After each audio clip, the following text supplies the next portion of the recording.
Oh, and we're muted. Yeah. Now the Zoom people can hear And us. you're recording. Yep. Okay. Okay. Wait, I could have been home naked watching this. Yeah. Yeah. But then you miss out on community. Uh, for sake of the recording, I'll just welcome everyone again. Welcome to the Mildred Berryman Institute. This is our first event of the 2026, I wanted to say school year. Year. Um, we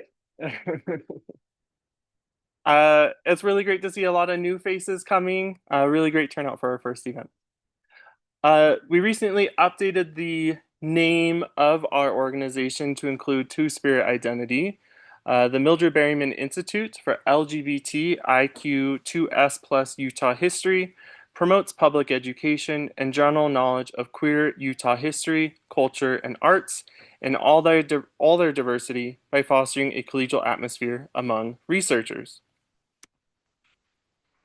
Like I said, this is our first event of our 2026 Berryman Lecture Series.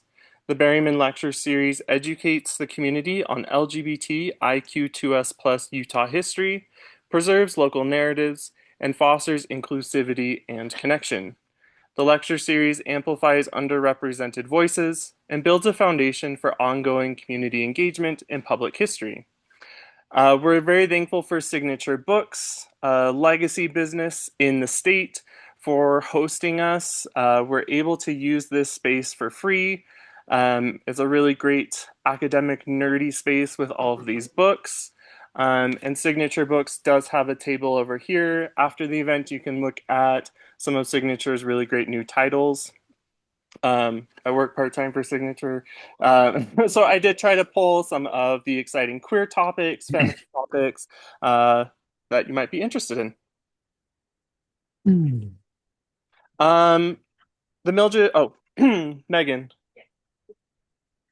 Trying to split up the intros. So, my name's Megan Weiss. I'm the recording secretary, also known as the office siren for the Mildred Berryman Institute.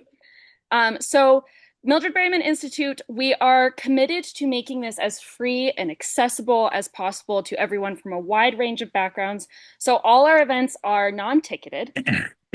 Any if you're able to donate any amount, that makes this possible. So with every event, we've tried to make like a general goal of raising 150 at each lecture. If you're able to donate, here's the QR code. I will linger here for a moment. Even like $5 goes a long way. Oh no. Okay, we will change the QR code. We'll put it up at the very end. We do have another slide with the QR code, so we will remedy that.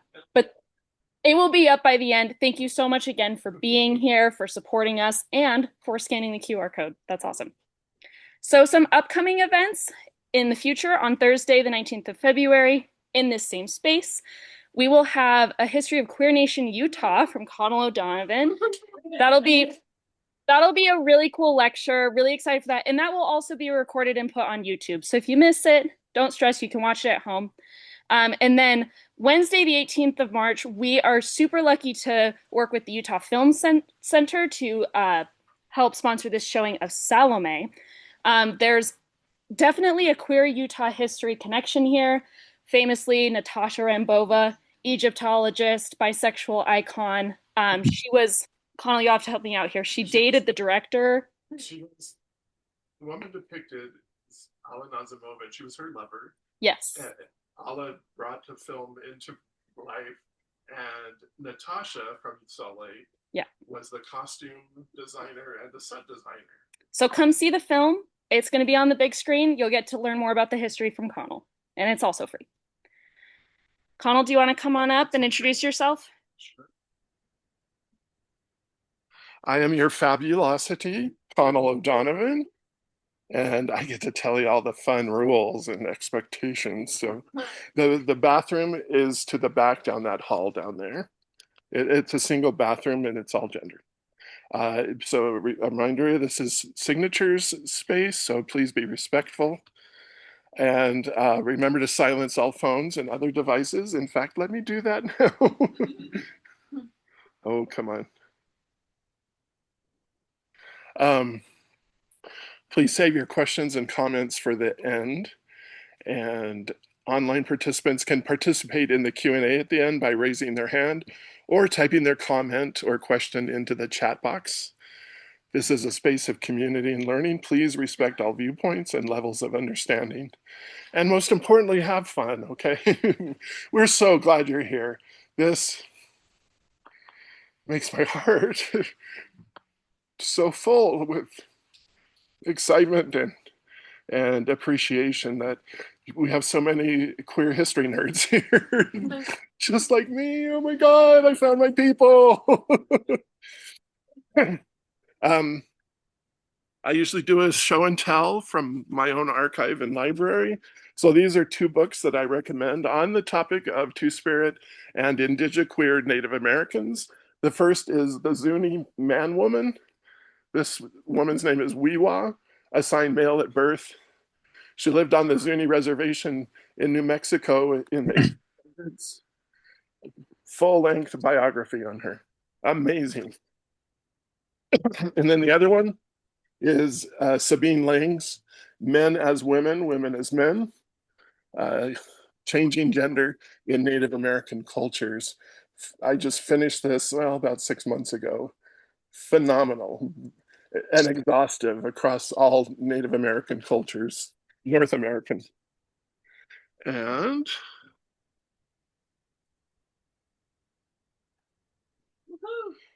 oh, this changed. Originally from Chinle. Am I saying that right, Tony? Chinle? Chinle, Arizona, and is of the Many Goats clan on his maternal side and Towering House clan on the paternal line. Tony taught Navajo language and culture at the University of Utah for 10 years and currently lives in Salt Lake City with his husband, Scott, right here. Oh, okay. Well, so I first met Tony in 2006 dressed like this in Moab. I sponsored a Moab pride hike for several years. And in 2006, Tony came to that one and pulled up in this giant beast of an RV to haul all of us drag queens into Arches National Park so we could all hike together uh, to what was the double arches? No, what arches were we going to see? The two. Oh, The double. It's the two window arches. Anyway, so I used to live in Moab, so I was navigating, and so I'm sitting next to this divine vision in a white wedding gown and this poof of purple hair, and I gave her her drag name, which is Oxycontin Candy. And with that, oh, do I go to the last slide, Randy, or is that for the end? Okay. Tony, come on over here. Everybody, and Tony Shirley. Hey Siri, turn off the lights in the kitchen. And it looks like Rusty's iPad. I'm going to mute you. Okay. All right. Thank you so much for coming tonight. Thank you to Mildred Berryman Institute for inviting me into this space. I'm very glad to be here. Tonight, I am speaking on getting a little bit more understanding of what we know as the Naglééh, which is oftentimes referred to as the two-spirit. But one thing you have to understand is that for Navajos, we really don't say two-spirit because one person has one spirit and both the male and female side takes part in both spirits. So if you were to go home, I have my mother here. If I were to say I have two spirits, she'd say, "Oh no, we got to go to the medicine man. You can't have two spirits, right? That's a bad thing." So a ceremony would ensue and try to get rid of one of what's typically seen as a bad spirit is probably what's happening. So Naglééh is how we refer to our people who possess and embrace both male and female. So oftentimes I think we have a lot of people who will just right off will say, oh yes, it's accepted within Native American cultures, a majority of Native American cultures. But one time I sat there and said, well, how do they know that? What are the stories behind it? What is the teachings? What is the knowledge behind that? So we don't really share that a lot. So I hope tonight I will share some of the stories that go with the ideas and notions and learning and knowing about Naglééh. Um, so with that, let's go ahead and get started. I am of the Izathlana clan, Minigoat clan, born to the Tower House people. Um, so before we really get started, I want to just kind of lay out different ideas of Navajo life, Navajo way. So we are not flat earthers, okay? this painting kind of looks like it depicts that we're flat earthers, but this really kind of depicts the different evolution that the Navajos went through, the different worlds, the different realms that we went through. So we started in the Black world. How I always see it is if you ever saw the old Tron movie, and when he first arrived to that realm of gaming, it was just a grid and it was just black. That's how I see it. When we first arrived there, we needed to build, we needed to evolve and gather things and knowledge. We moved into the blue world, the yellow world, the white world. We consider this world the fifth world, which oftentimes referred to also as glittering world.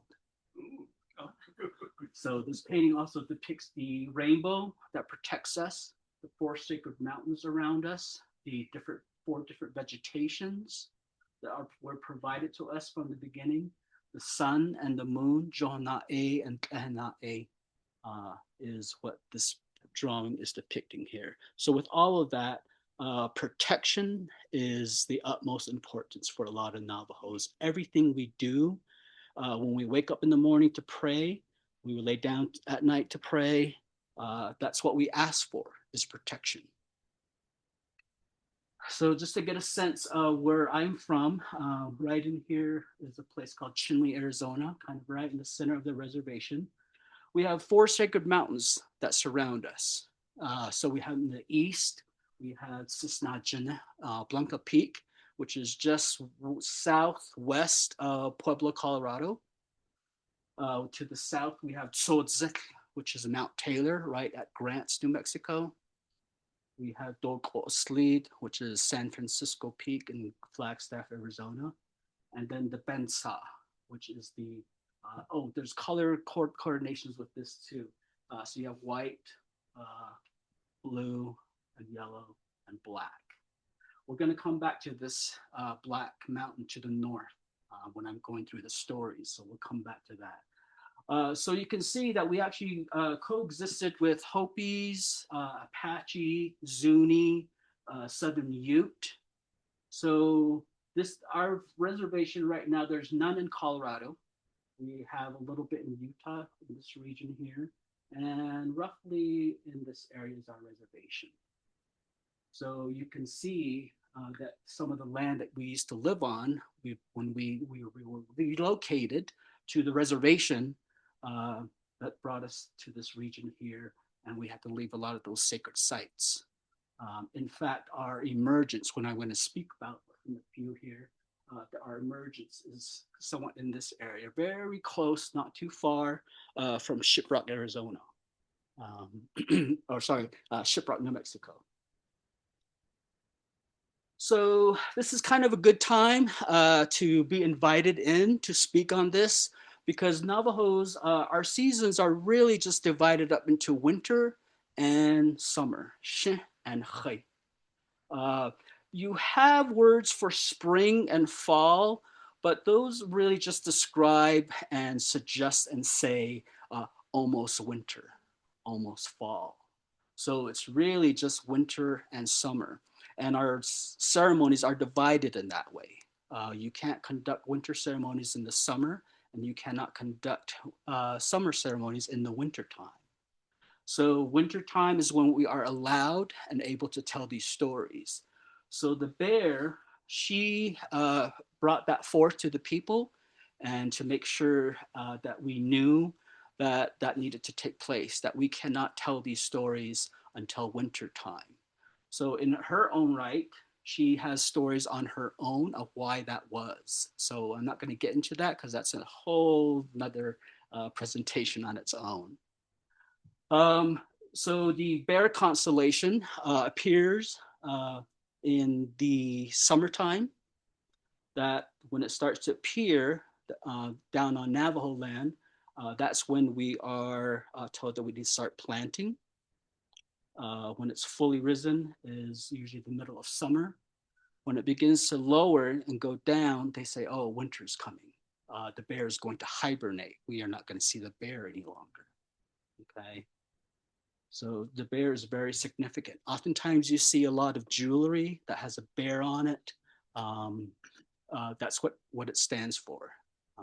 So very significant creature, importance to us. So our stories are really divided into 3 different categories. The first is creation stories. Creation stories tell us of our world and our knowledge and our being and way of life and how things were created and came to be and how we encountered them and how we evolved with these different creations. So this is a very old sand painting from the Enemy Way ceremony.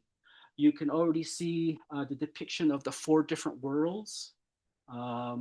Father Sky, you have the monsters. We're going to come back to that in a few here.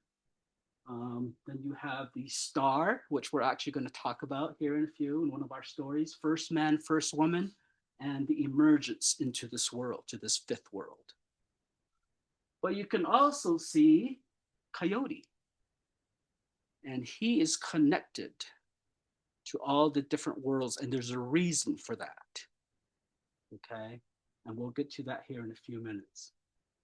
So our creation story is just our basic knowledge of understanding of why we do things a certain way and why we don't do things a certain way. Okay. Our next category of stories that we have is Mai. Mai is Coyote. Oftentimes, Coyote stories are meant for younger children. They can be told in a more serious setting, but oftentimes with their kids, grandpa, grandma will tell it more in a comical way, which I will do tonight for you. So they say that Coyote actually wasn't Coyote from the beginning. They say that he was actually one of the most handsome men in the village.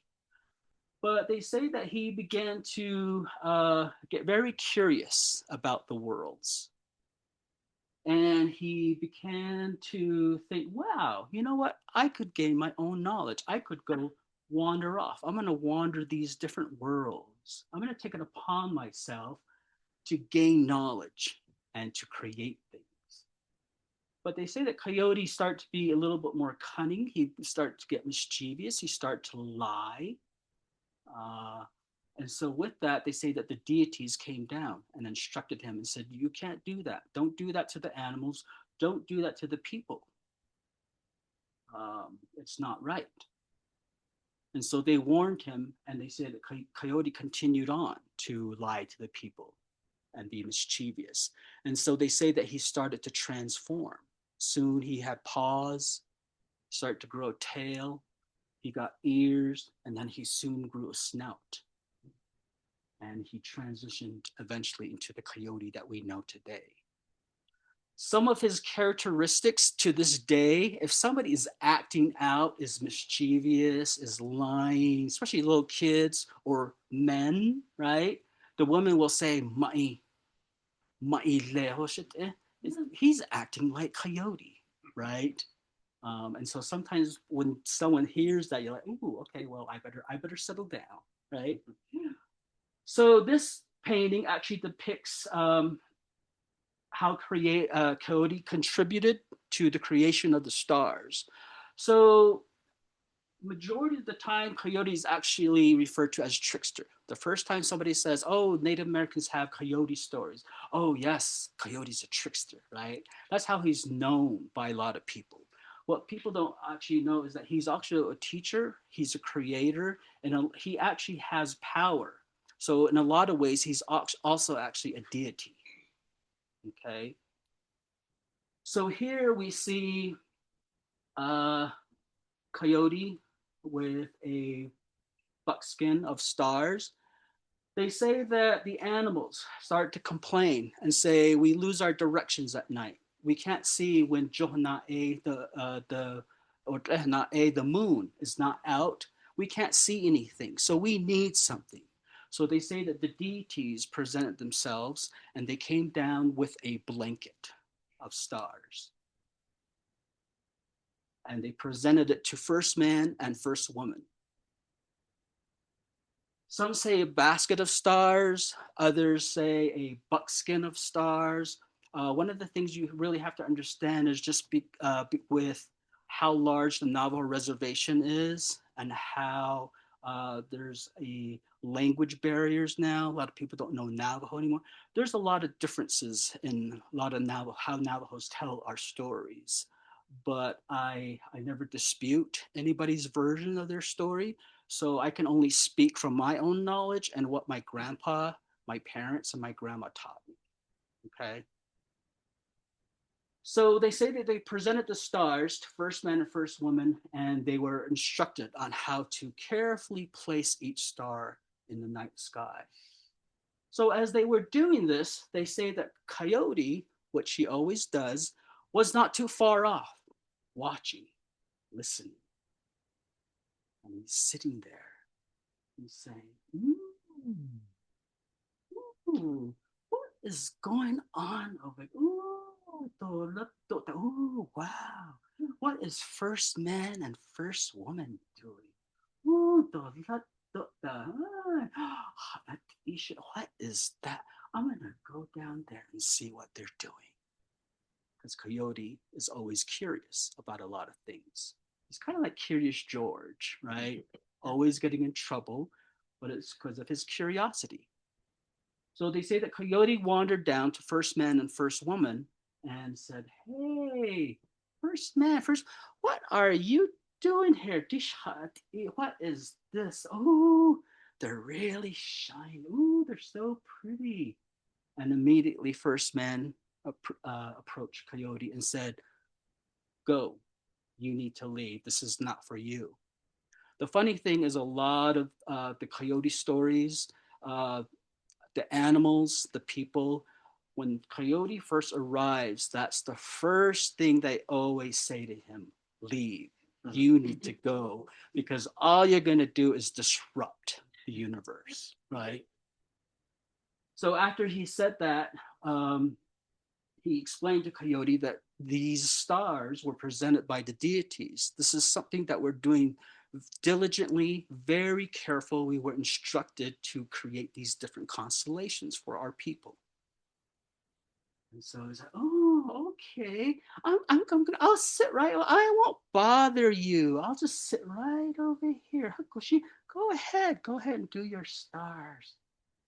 So he's sitting there watching. And they see that soon enough, they start to hear a whimper and a whining.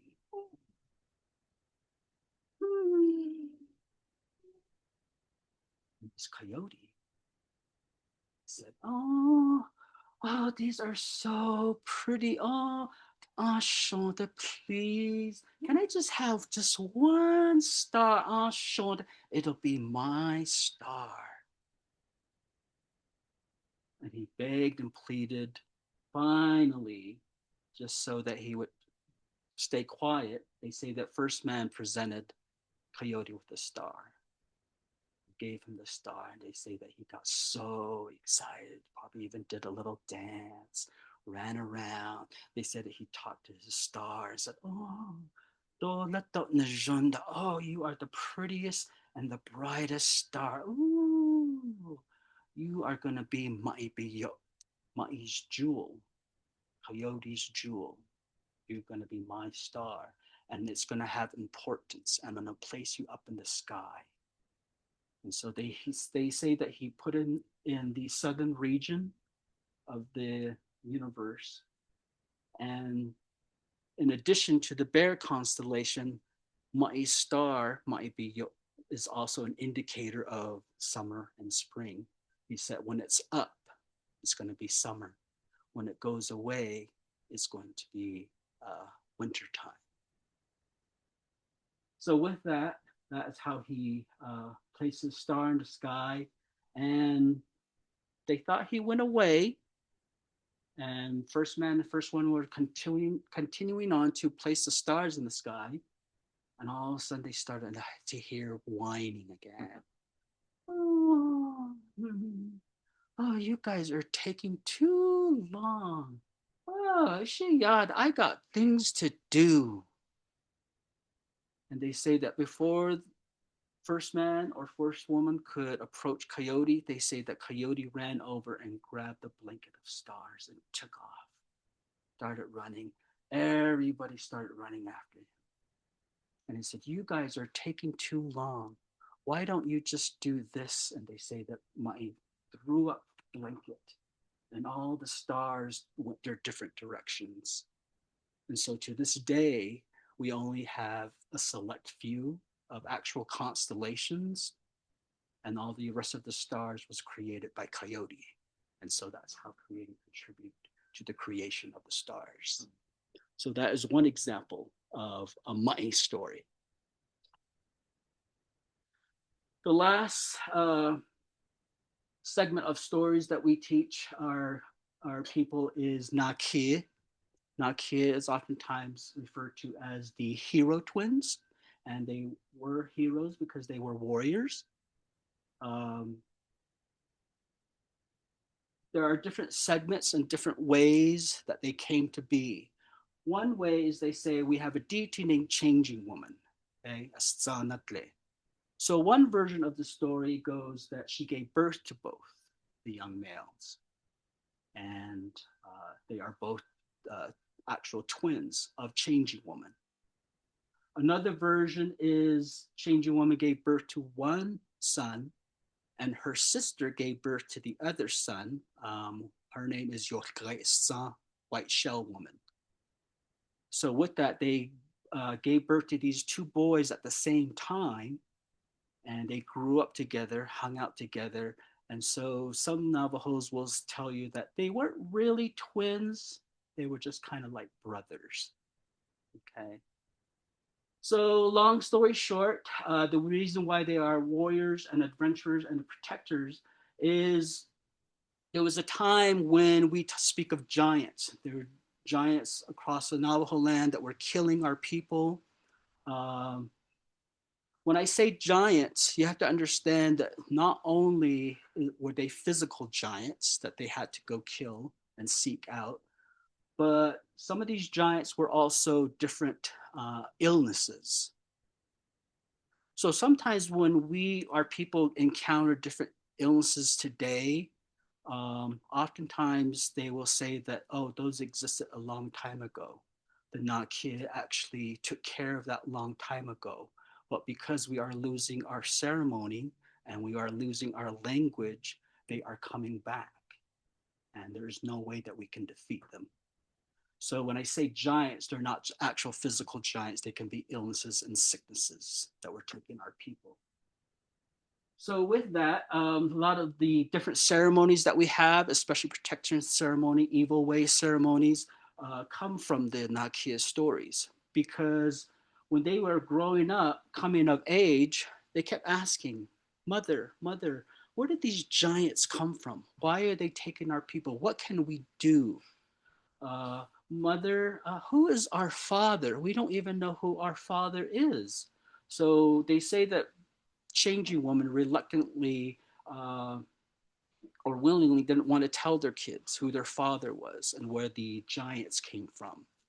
So finally, they say that there's a day that they came in and demanded that they know this information from their mother. So finally, she told them that they need to travel to the Western Hemisphere to seek out the sun, Johana'e, And so their travels, I mean, these are like multiple different stories that are told of their travel and their journey to the Western Hemisphere to seek out the sun. She said, the sun will help you. The sun will actually allow you to gain knowledge uh, and tools and weapons to kill these giants. So go there. But she said, before you leave, you also need protection. You need different ceremonies done. So you need to seek out Spider Woman. Spider Woman will help you. So Spider Woman is actually the individual or deity that provided the different medicines and ceremony that we still conduct to this day. So everything that were done for them, and they left on their journey. They went through different trials and tribulations. One of their journey can take a night to tell.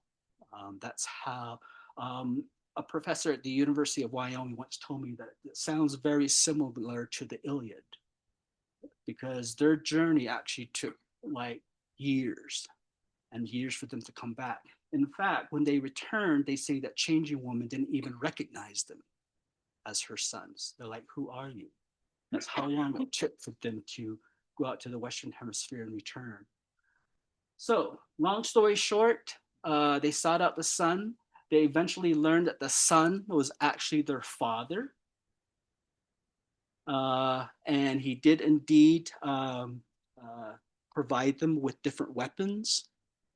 But they say that he also tried to kill the twins. He was he was thinking that they were imposters. So he took them through different trials to see if he could kill them. But Spider Woman actually gave him a little spirit, and that spirit guide actually helped them get through a lot of those trials that was presented by the sun, and that protected them. And so they lived. Finally, in the end, they say that there were times when he say, "Oh, okay, you were my sons. Oh, I'm so sorry, I tried to kill you." Pat on the back. But then he'd come out with another trial. And so sometimes you'd take a look at these stories when you're hearing them. You're like, why did the son want to kill his own children? Um, so eventually they returned. They started killing all the giants. They eventually killed the Naglééh or Yeitso. Yeitso is the largest of the giant. In order for all the giants to die, they say that they had to kill the biggest giant. So in the end, that is what happened.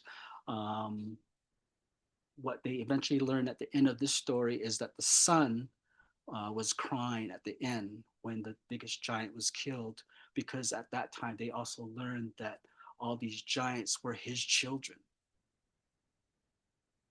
In the beginning, they were only known as Naglééh, but upon their return, they were actually given their name, their Navajo name.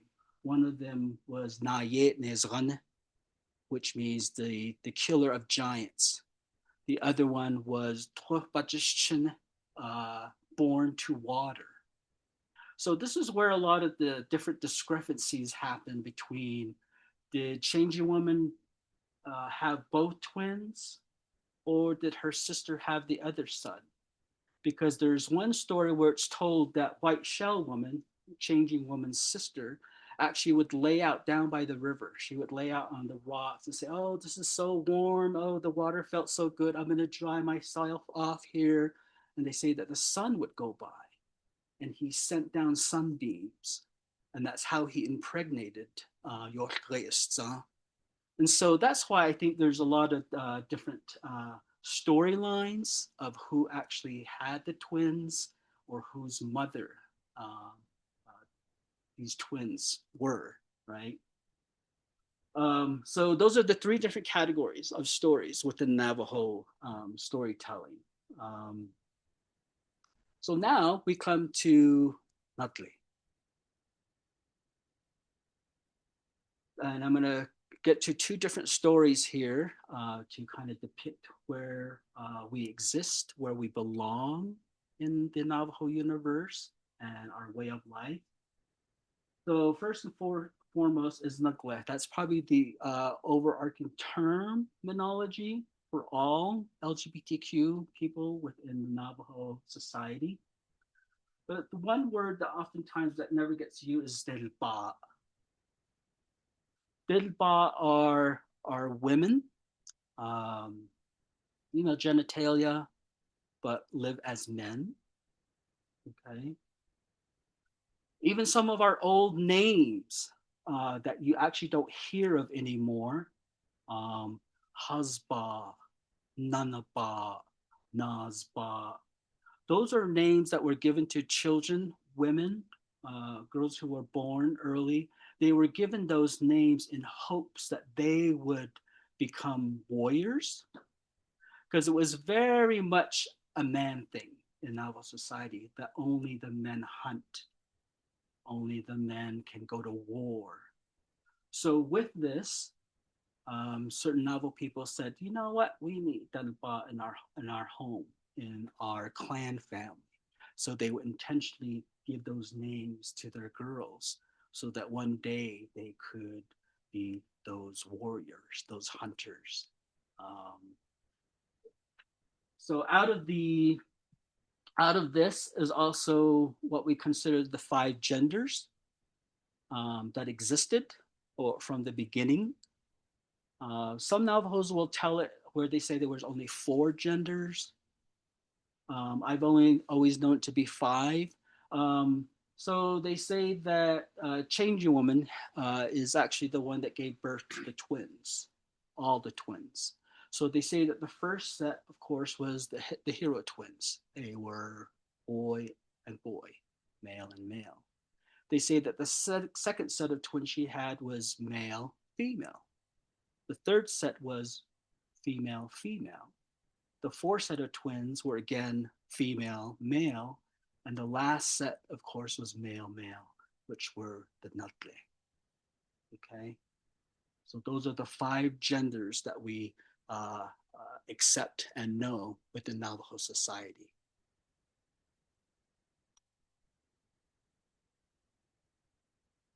Uh, like a lot of cultures around the world, they always speak of the separation of the sexes, right? And so Navajos are actually no different.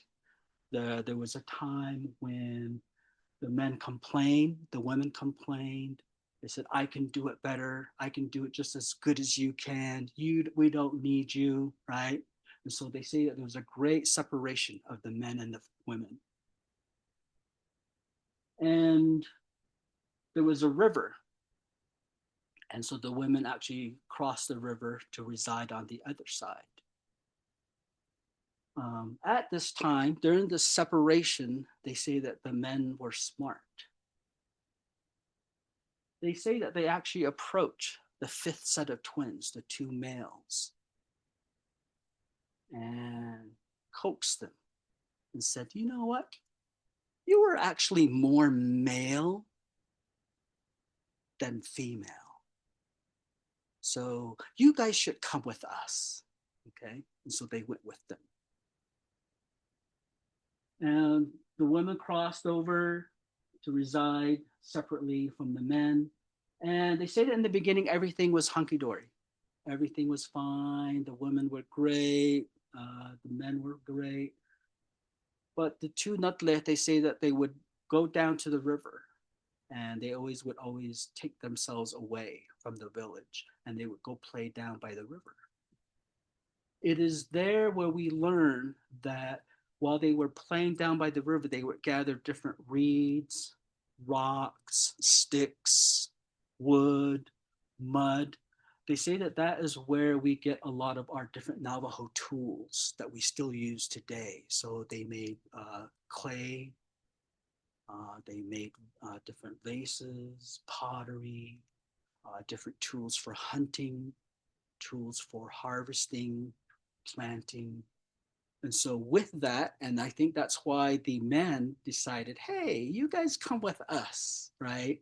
Because they think they kind of knew, oh, they have knowledge. They're very innovative. So they brought them over precisely for that. So they say that the men were doing great.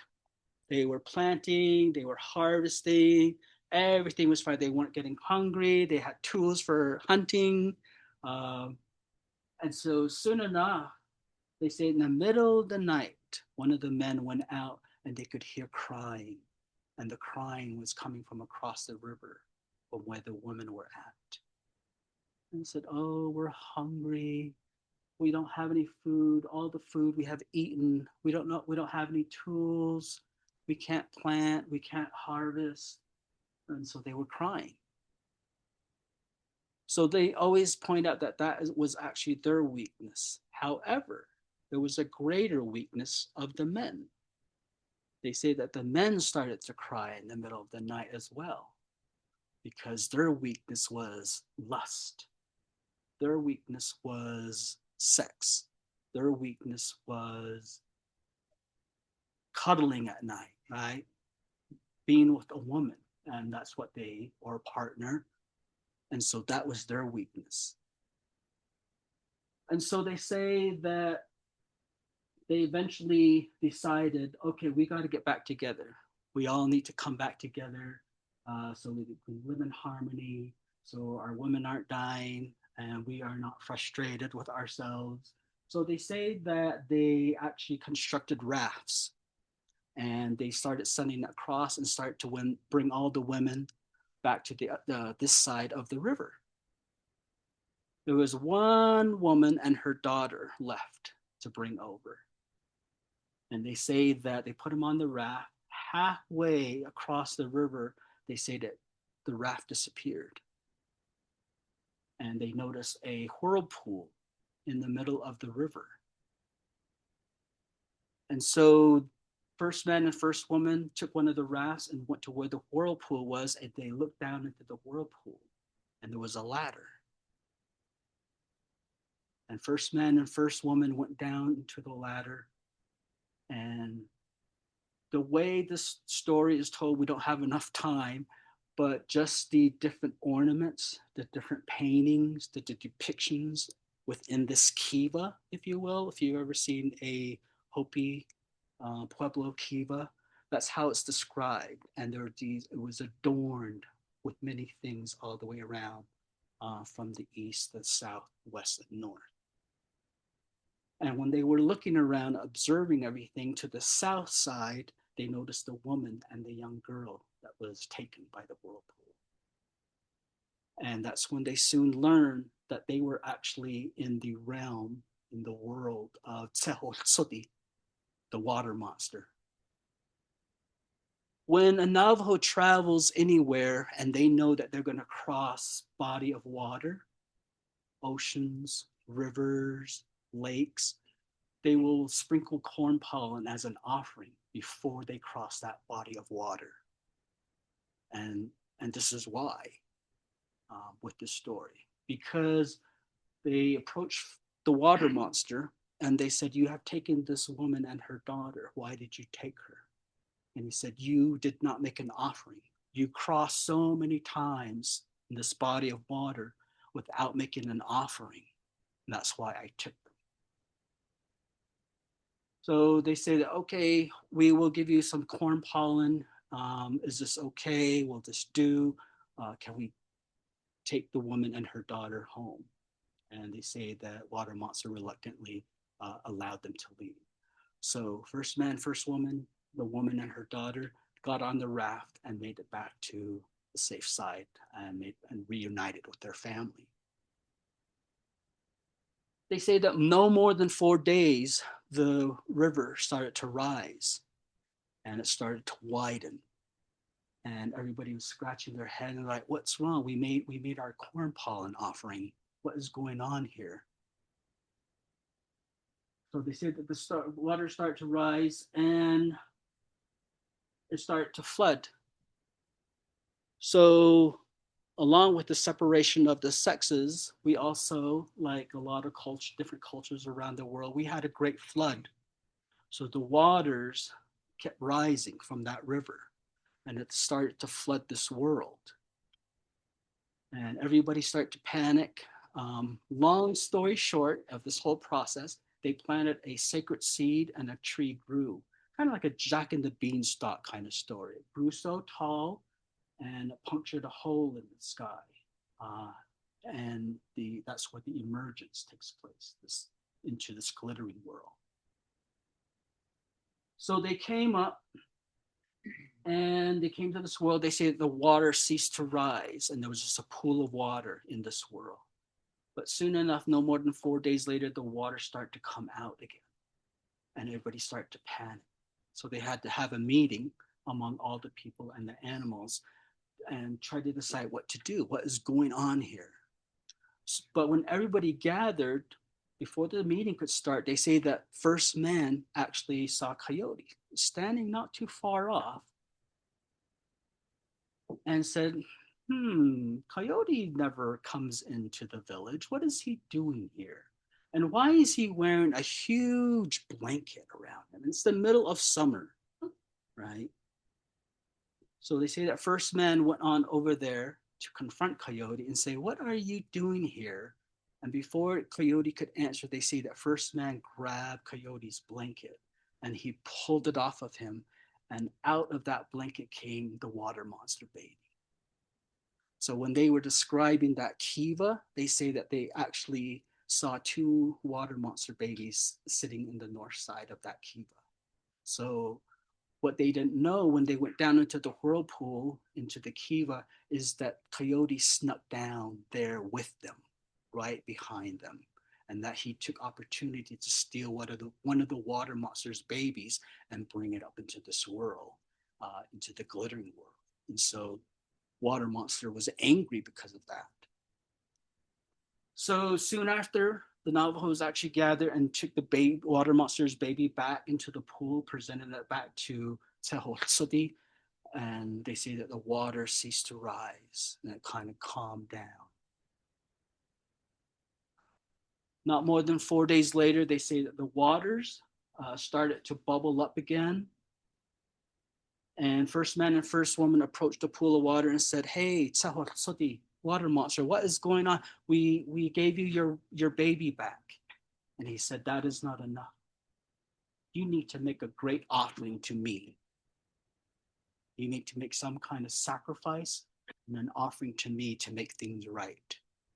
So they say that the animals and the Navajo people got together and tried to come up with a plan. Who's going to step forward? Who's going to volunteer? Who shall we select as our offering? And nobody stepped forward. And the meeting took forever into the middle of the night.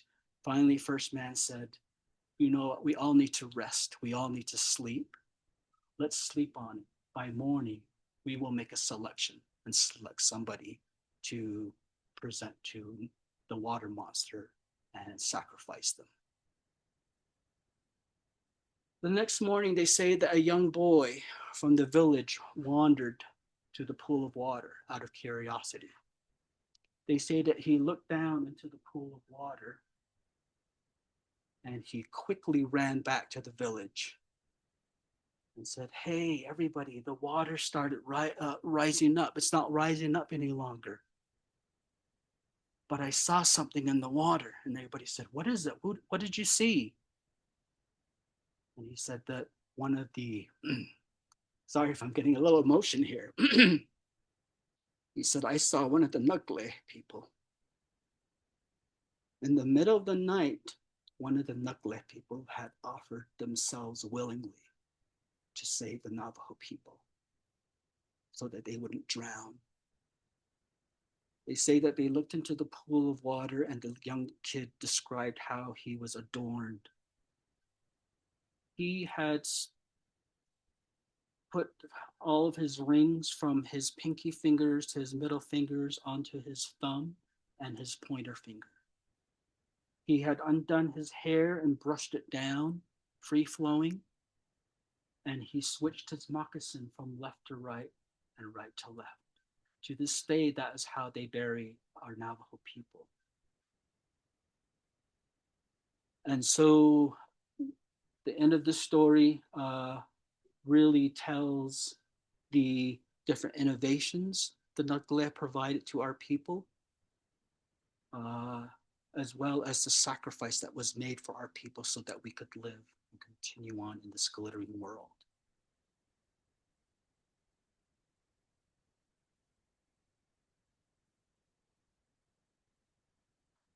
The next story I'd like to share with you tonight is Chinle. Chinle is Wide Ruins, Arizona. Um, and the individual, the deity that resided there is actually Naglééh. Naglééh is directly translated the winner of all things.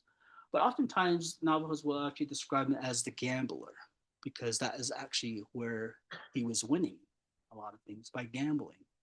And Wide Ruins is really non-existent anymore. If you go there, you might see some piles of rocks, different colored rocks within that area. But they say they actually compare it to Chaco Canyon and some of the ruins there because they describe Chinle as a fortress, a Pueblo-style fortress that Naglééh built.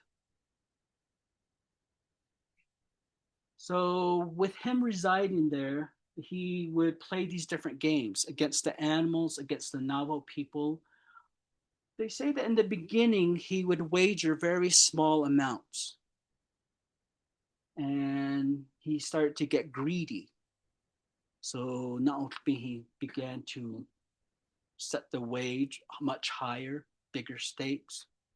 So they say that he started to win a lot of belongings of the Navajo people and the animals, even family members.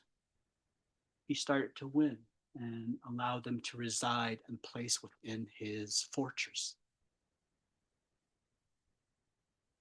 But what they knew of him is also he was very mischievous. He was a liar. He was a cheat. That's how he won a lot of his games. He's very cunning.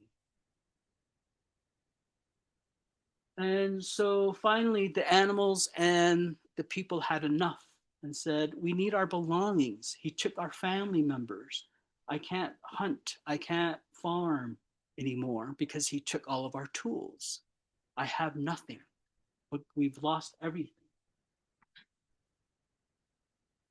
So with that, they had a meeting on what to do, create a plan on how to confront Naglééh to see how they could get their belongings back.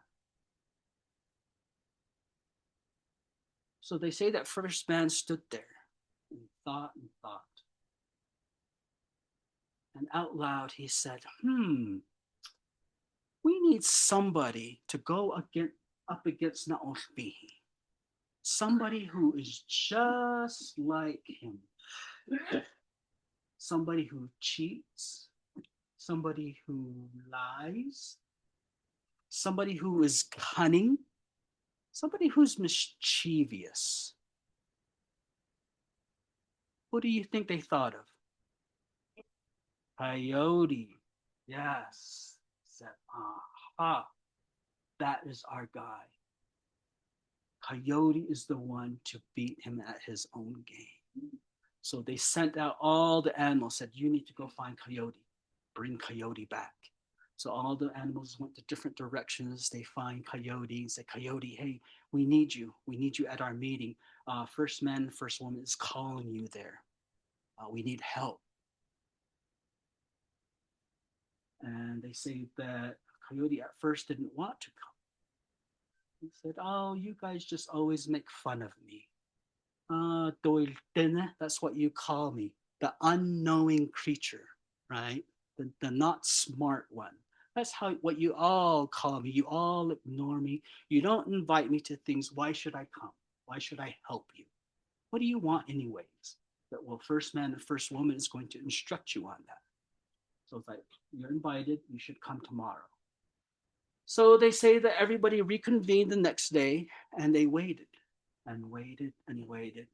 And soon enough, without being invited into the Hogan, they say that Coyote just broke open the blanket, walked right in, stomped around, probably with his nose up in the air, glaring and looking at everyone and saying, this is my moment. This is my time. They want something from me. So he asked first man, first woman, So why have you brought me here? Why have you asked me to come? And they explained what was going on with Naglééh. He said, I'm very familiar with Naglééh. So they say that Coyote stood there and thought, probably brushing his whiskers, says, okay. He said, I will do it. But only on one condition. I'm only going to ask for one thing. And First Man says, what is that? What do you want? When I'm done with all this and I have returned all your belongings and I've won all these games, Naglééh will be mine. I want Naglééh. He is going to be my prize. So everyone agreed. And they say it's right at this time when Coyote decided, you know what, I need to learn Naglééh's ways. I need to know how he's beating the people. I want to learn how he is cheating. I need to know his livelihood each and every day. So they say that from where Chinle is, the Wide Ruins, there was a river. And they say that Coyote sat up upon the mesa, probably on the hillside, and he watched each and every day. And he noticed, and it is told that Naglééh had a harem of 7 women. They were all his bride.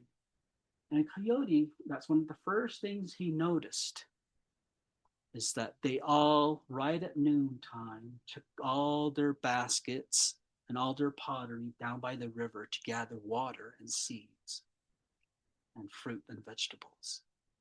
So he's like, okay, I know how to get in there. I know how to infiltrate Chinle. So they say that the next day he asked the women of the village to dress him up. He said, you need to make me look like one of his brides. And so they dressed them up as a woman. And he went down, waited for the women to come down to the river. And he went in there and came back into the ruins, to the fortress, alongside all of the brides when they returned. And that's how he snuck in. So each and every day he watched Naglééh. How does he live? How does he win these games? What is he doing over there? Okay, he's playing that game. Oh, that's what he's doing. That's how he's cheating. But within the story, it is also told that Naglééh himself actually was infatuated with Coyote. He said, oh, a new one. Oh, a new bride. Where did she come from? Oh, she's so beautiful. Oh, I wonder if she'll take my hand and marry. I have 7 wives, but what's another one, right? So this is where we get our understanding and our acceptance of cross-dressing. So in the end, they say that Coyote snuck back out and returned, and he asked specific animals to assist him and help him. There are different games that Naglééh liked to play, and Coyote gathered all this information. So they said one of the hoop games. The hoop game is they will throw a hoop down, usually down the side of a hill, and all the opponents will stand on alongside the side of the hill, and they'll throw the little spear, and it has to go in through the hoop, right in the center. So he called upon the snake and said, Snake, can you fashion yourself into a hoop? And Snake did and said, okay, you will help me with the hoop game. He said, when they throw you down the side of the hill, he said, I want you to slow down or speed up. You have to do what I tell you, so that when I throw that spear, it'll go right in the center of you and I will win the game. He called upon the golfers. And this game that's being played here is Keshje Shoe Game. It's a winter game. In fact, the Urban Indian Center actually just had a shoe game night last Saturday. And so the the rules of that game is they will have two sets of moccasins, and the moccasin is filled with dirt, and they will have a ball that they will place in one of the moccasins. So points are scored if you choose close, if you choose it correctly. So he instructed Gopher. He said, when we are playing this game, I want you to dig a hole down underneath, dig a hole underneath those moccasin, chew through the buckskin, and tell me which shoe has the ball. And so that's how he won that game. They tell of a game where they say that Naothbin liked to push over trees to show his strength. So he called upon the beaver and said, Beaver, I need you to carefully take off the bark off this tree, gnaw at the base of this tree, and put the bark back on. He said, when Naothbin wants to play this game, I will select this tree, this big tree, which he probably thinks I will not be able to push over, and I will win the game. And so they did just that. And through all these different games that they played together, they said that Naothbin was baffled. And halfway through, he started to wager more and thought he would beat Coyote. And so in the end, when everything was done, they say that Naothbin actually lost everything. And Coyote won everything, and he returned all the belongings back to the people and the animals. He returned all the family members back to their clan family.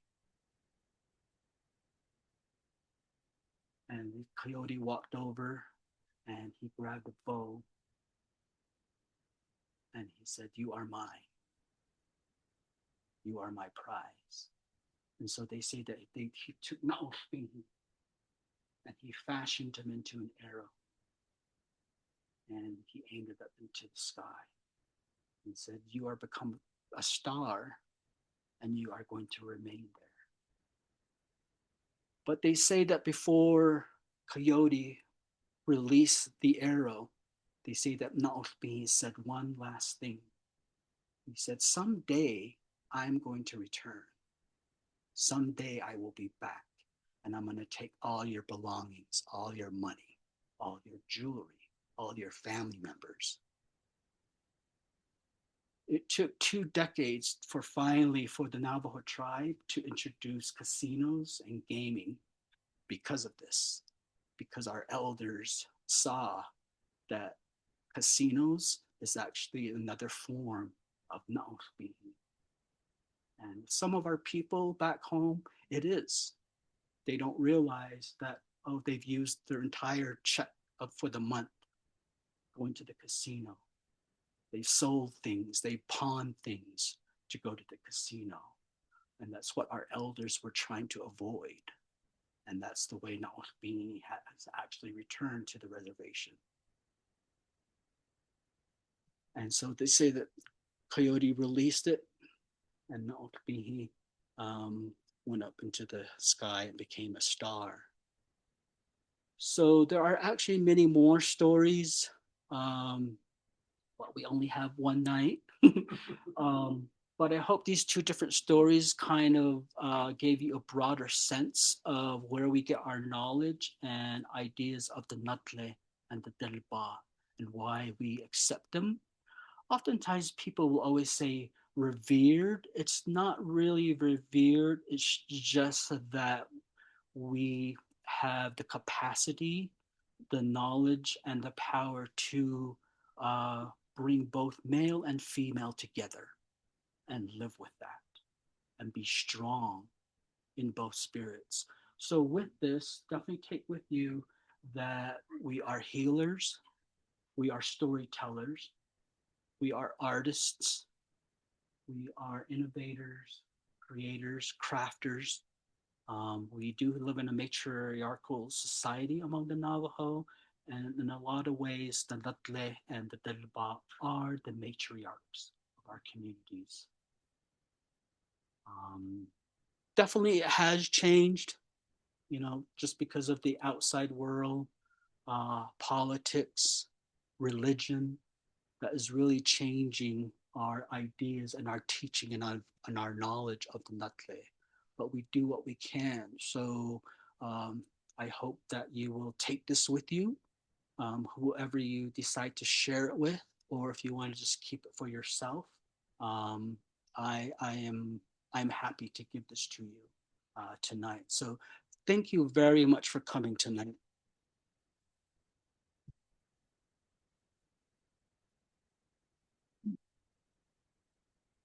Oh, I guess, do we have time for questions? Yes. Okay.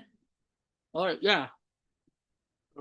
What would be good English translations of the words Naglééh and Dilba?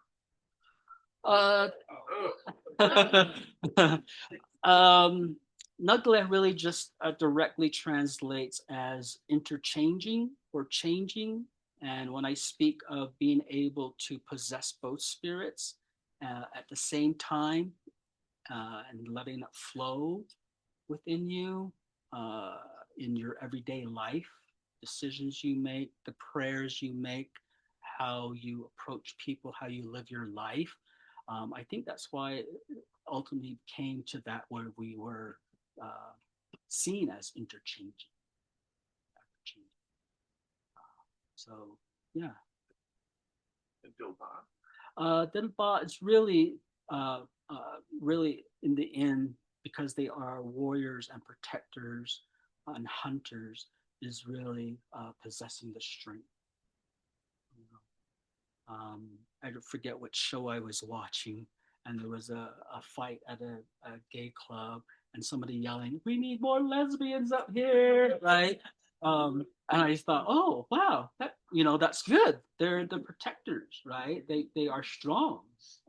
So living with that and knowing that, I think is a really good thing. Going back to the genders as well, when I was speaking of the two females and of course Naglééh, some people actually, some Navajos actually taught it in a way where they say, and you might read this in a lot of different books, they are also explained as being hermaphrodites as well. They were really of no gender at all. So that also comes into play, and some elders actually choose to tell it in that way.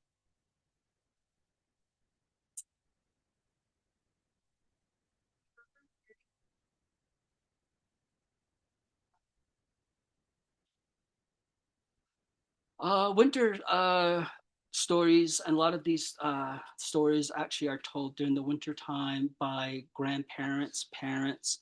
Of course, being lucky to have been brought up without cell phones, right? With a gas lantern at night. What else are you gonna do, right? But talk about these things. Sometimes you'll have kids who say, "Oh, Grandpa, tell that one again," right? Some of the kids actually get excited to hear certain ones over and over. But then there's times when your grandpa will tell a different one um, from any of the three different categories of storytelling. So as you get older, get more mature, then you begin to see a lot more of the creation and definitely the Naglééh hero twin stories, because those tend to teach us how to become more adult-like, I guess. Um, so, yeah. Any other questions? Yes. I really love the story about Coyote cross-dressing. And I was wondering, is Coyote, outside that story, seen as masculine, or is Coyote kind of gender fluid? I guess you could say he's gender fluid, because this is not the only time he actually cross-dressed. There are other times to his benefit that he cross-dressed to appear as a woman. So yeah, the story, when I was talking about the bear has her own story, there's actually a time when Coyote and the bear actually came together and they lived together. And so the bear was actually a beautiful bride, if you will, that Coyote took possession of. but she became a shapeshifter, and that's how she became the bear.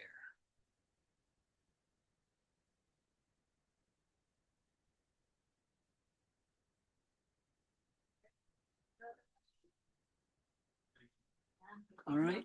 Thank you so much. I want to hug. Oh, Thanks, Rudy. And we have a little gift, some gifts for you as well. And Presents. Randy, do you have